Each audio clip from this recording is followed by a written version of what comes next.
त्यांची शिर्डीतही मोठी मालमत्ता असल्याचं समोर आलं आहे. शिर्डी एक धार्मिक नगरी आहे दादा, आपण तिला स्वच्छ ठेवण्याचा नेहमी प्रयत्न करतो, पण अशा अपप्रवृत्ती या ठिकाणी ठाण मांडत आहे. वास्तविकता ही जी पाहायला मिळाली आणि जी मी ऐकायला मिळाली, अजून फार मोठ्या प्रमाणात त्या विस्तार आपल्या मतदारसंघामध्ये आहे, राहत्या तालुक्यामध्ये आहे, शिर्डीपुरतंच मर्यादित न राहता साकुरीमध्ये आहे. सगळ्या गोष्टी मला माहिती आहेत. मला असं वाटतं की महाराष्ट्र शासनाने CIDकडे तर तपास दिला आहे, क्राईम ब्रांचकडे दिला आहे.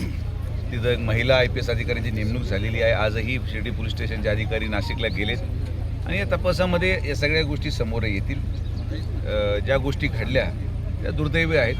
माझं व्यक्तिशा कधी संभाषण किंबहुना माझी काही भेट नाही, किंबहुना मी गेलेलो नाही, पण जे काही प्रकार झालेला आहे आणि जो समोर आला आहे त्यामध्ये तुम्ही उल्लेखित केलं शिर्डी, तर शिर्डीमध्ये हा एका परिवारापुरता मर्यादित विषय नाही आहे. अनेक नामांकित लोक महाराष्ट्रामधले, तालुक्यामधले या सगळ्या प्रक्रियेमध्ये असू शकतील असं प्रथमदर्शनी अहवाल सांगतो. पण पोलिसांचा तपास चालू आहे. त्या तपासावर पूर्ण झाल्यावरच पोलिसच त्याच्या बाबतीत खुलासा करतील असं माझं व्यक्तिगत मत आहे. त्यावर मी बोलणं जरी मला माहीत असेल तरी ते संयुक्तिक राहणार नाही.